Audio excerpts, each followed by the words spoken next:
Donc c'est vrai que ce terme objet scolaire est ambigu. C'est-à-dire qu'à la fois en maternelle, il y a beaucoup d'objets dans la classe. Il y a des livres, il y a des jeux, il y a du mobilier, il y a des affichages, ce qui m'a intéressée. Et en même temps, on sait que ces objets ne sont pas là juste en tant qu'objets. Ils sont tous pris dans une intention pédagogique qui est de viser des objets qui sont d'une autre nature, des objets d'enseignement, des savoirs.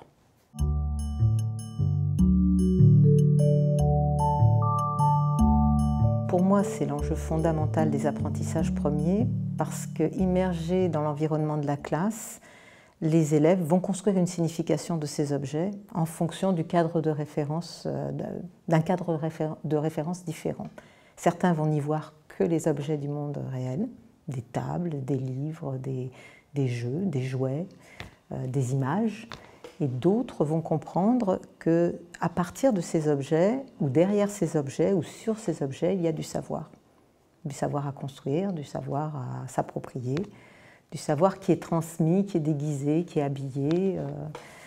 Et c'est ça qui fait qu'à mon avis, il va y avoir plusieurs façons d'interpréter l'environnement scolaire, les situations scolaires.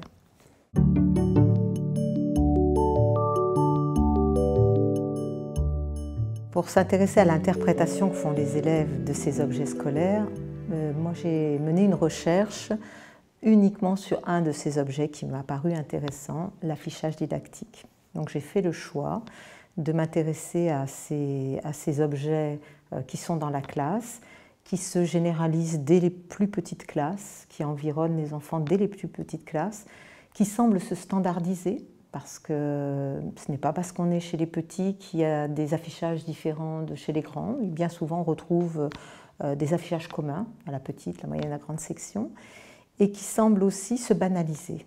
C'est-à-dire qu'ils sont sur les murs, ils finissent par être assez permanents, ils restent parfois d'une année sur l'autre sur les murs, et parfois on n'y fait plus trop attention. Et il m'a intéressée parce qu'il représente pour moi, il témoigne bien de l'évolution de l'école maternelle, de ses exigences, puisqu'ils sont majoritairement maintenant plurisémiotisés et les significations de ces objets sont symboliques.